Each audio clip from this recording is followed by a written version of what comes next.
Very good morning to all of you.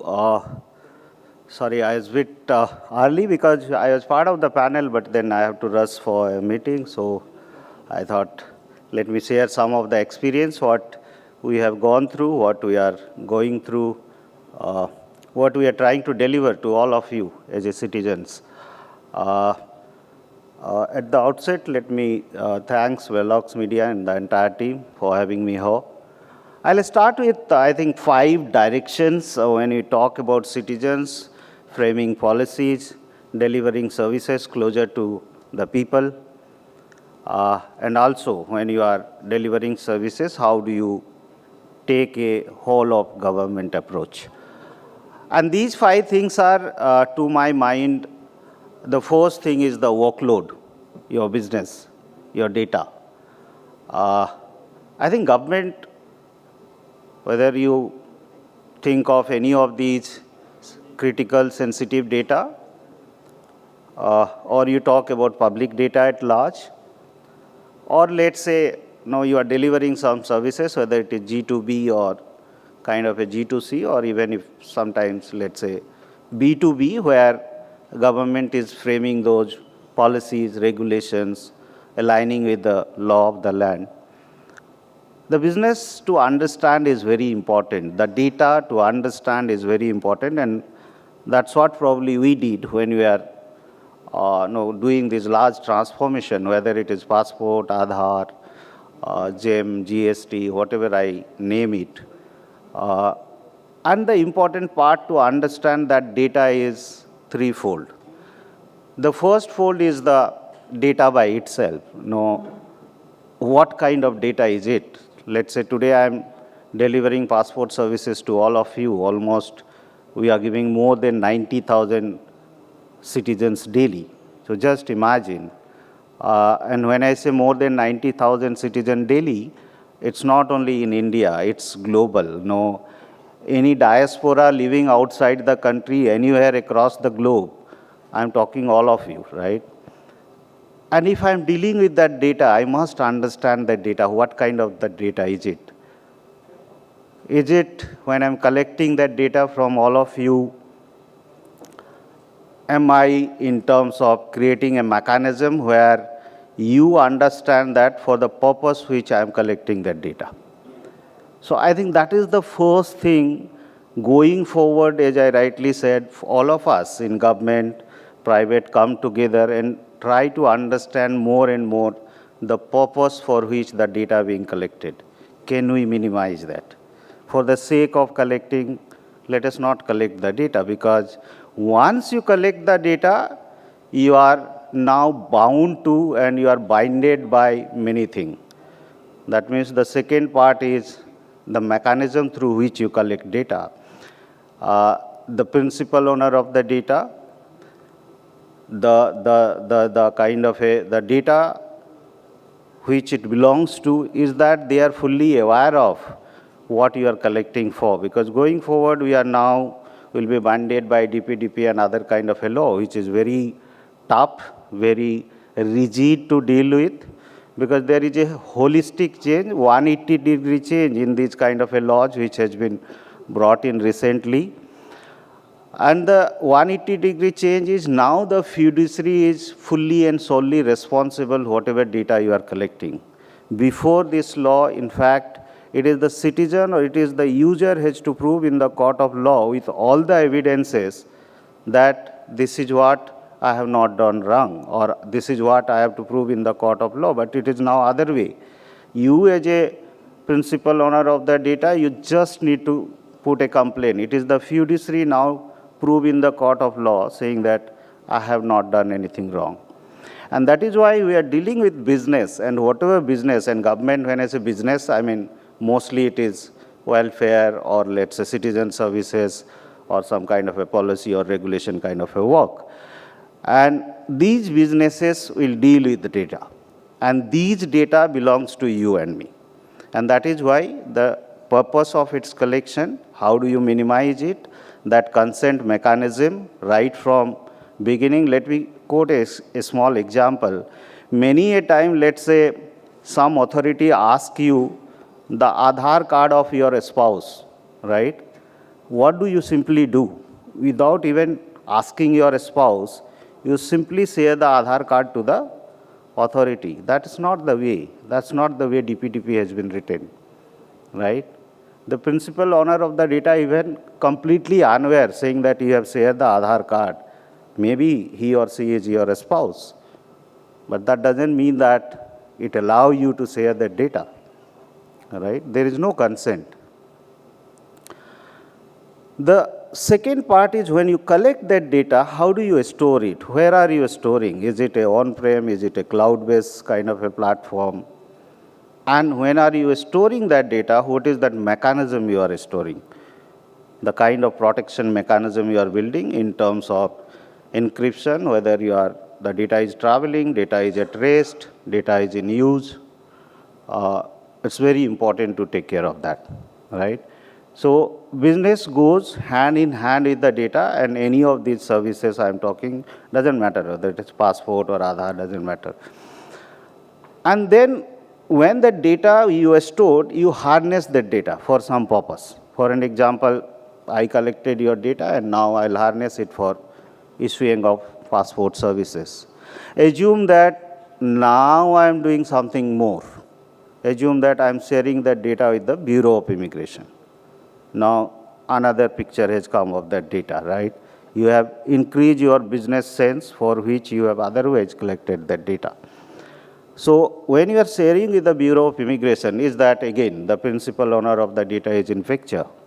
So business is taking larger shape, business is taking greater shape. Again, I am not comparing anything between government, private, anything you can apply. So the data will keep on growing, the business will keep on growing. The shape of the data, the harnessing of the data, the usability of the data, the potential use of the data, it all keep on changing, right? The problem what we are envisaging, and especially I found missing when we are dealing with the industry or when we are dealing with the product and solutions, is that kind of harnessing further, that kind of potential use further is taken care by the solution you are bringing in, is taken care by the product you are procuring, is taken care by the policies and governance mechanism you are building, right? So that is very important. Otherwise, I think we'll be going completely wrong. So that is the first thing I wanted to leave here, because this we are realizing when we are dealing with so many voluminous of data, this we are realizing. The second is the workforce. First I said workload. The second is the workforce. Who else is involved in that data other than the principal owner of the data? Whether it is your own employees, whether it is stakeholders, whether, as I said, further use, potential use of the data. So the ecosystem, the stakeholder ecosystem, including the beneficiaries, including the principal owner of the data. Is that workforce you understand? And there comes the more and more the part and parcel of the security posture you built in, right? The more you expand your kind of a stakeholder ecosystem, the more you enter into the security postures which you need to take care. Now let me bring in two things, very important part here on the security part. When I foresee security, I take two parts. One is the legitimate user which you understand, one which you do not understand where is or which direction he or she is coming from, the traffic is coming from. Now, we are listening a lot of this zero trust. I think just before some of our speakers spoken about zero trust. What does it actually mean?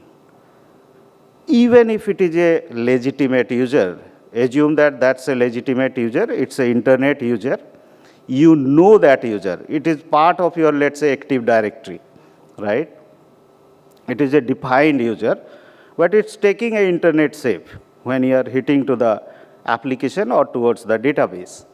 Now, when they are taking those route, right, even if it is a legitimate user, the meaning of zero trust is you do not trust that user. even if it is. So that means going a level below, what we need to see, the behavior of the user, the posture of the user, the identity of the user, the posture of the device itself, where it is coming, can I do that? Can I do that? It absolutely doesn't matter what my firewall here is, what my IPS here is, whatever product I am having it here. But can I able to identify that, right? So that is one set of users which we all are dealing. The other set of users which is directly hitting from the internet. I don't know the route. I absolutely do not know the route. It is simply coming to your portal and then you are taking it forward. So you have no control whatsoever on the other side, but you have all the control you have to build on the side where your resources are. So that is the workforce part. So when you deal with the workforce, I think two more things which we are kind of experiencing globally is something I call mobility of workforce and mobility of workspace. It's a global phenomena. There is a boundaryless world today, right? You are there today in Delhi, tomorrow you are in New York, third day you might be in England, but you need to and you want your access to be, you want to access your resources wherever they are. So it's a pure boundaryless world. So in such kind of a scenario, when the workforce and workspace is moving all the time, can I deal with that workforce? So that is the second very important thing on the entire framework of governance. The third is, I talk about workload, I talk about workforce, I talk about the workspace. That is the third in the governance framework. Now, what is this third, the workspace? We are taking various and varied shape to deal with the data to deliver the services.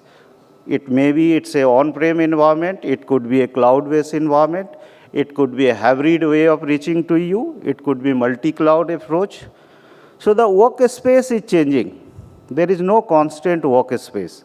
So one side you see the workforce is taking shape of a different kind of a scenario, and the other side the workspace itself taking another shape, another scenario.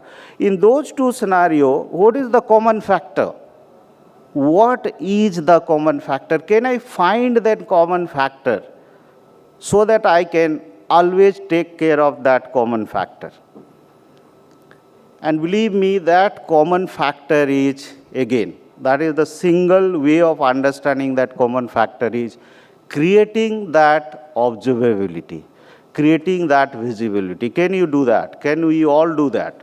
Whether my application, my data is hosted in cloud, on-prem, it absolutely doesn't matter. And we are finding a lot of challenges to create that visibility. It's easy to listen all those terms, zero visibility, zero trust, all those is fine. But when you actually see, actually experience, can you create that visibility and observability, right? The fourth one is the workflow, the application. And when I say application, I think application is taking, not only the application and code is taking the shape of this emerging sense. Lot of, you might be listening, low code, no code, lot of AI intervention when writing the code.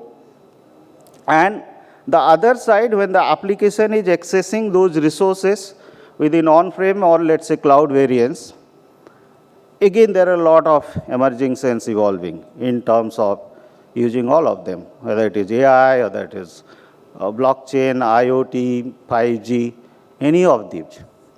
Now, when we are harnessing the potential of these emerging sense, let's say, I'll just simply quote an example. Let's say I'm now using the power of AI in terms of developing my code, in terms of building my applications, and also managing my resources, whether it is resource orchestration, whether resource kind of a provisioning, whether it is resource on demand kind of a resource. Now, these LLMs has so many variations, right? If you talk about Chat GPT, it has some LLM on the behind. If you talk about Gemini, it will have some another LLM behind. If you talk about notebook LLM, it will have something more on the behind. Now, the idea is how do you collaborate? Let's say you are doing kind of a MIS generation. I give you a PDF file, a JPG file, a Excel file, and a Word file. I give you 4 files. Having one kind of a set of a data having 10 files together or 100 files together. Now, I need to have a LLM which can give that collaborative features. For an example, if I want to avail that feature, it's not only that notebook kind of a LM will give me, AI tool will give me that feature, but it also need the prompting power of ChatGPT or Gemini. Notebook LLM cannot deliver alone, and that is the problem with this AI. That is where I think we as at least government, we have to come out of that. Otherwise, I am getting stuck up with those LLMs or those models.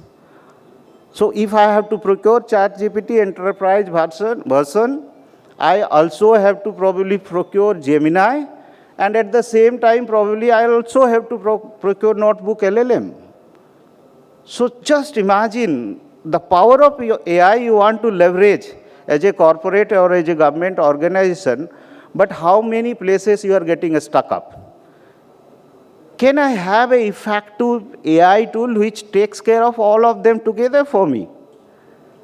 And that is where probably we have to request to the industry saying that when you are dealing with this kind of a large transformation, it's not going to give you one power of LLM or one power of AI to everything for you.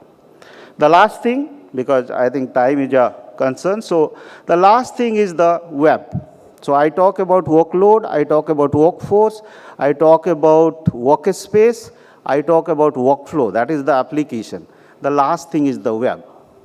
Everything is in the web. Without internet, you are not existence actually, you are non-existence. Internet has to be, internet ought to be. Now when you are dealing with that cyberspace, there comes these two powerful things, the data security and the data privacy. I always say that data, earlier we used to say it's a new oil, but for me, I think data is the new democracy, right, for today. And if that belief, if that trust citizen loses on that democracy, that data, I think at least I understand the digital governance you say, the digital adaptability you say, it may collapse, right? If that democracy we breach, if that trust we breach. So that's how I end it. I think I once again thanks Veloxx Media for having me here. Shortage of time, but I tried to cover whatever best possible. So thank you once again.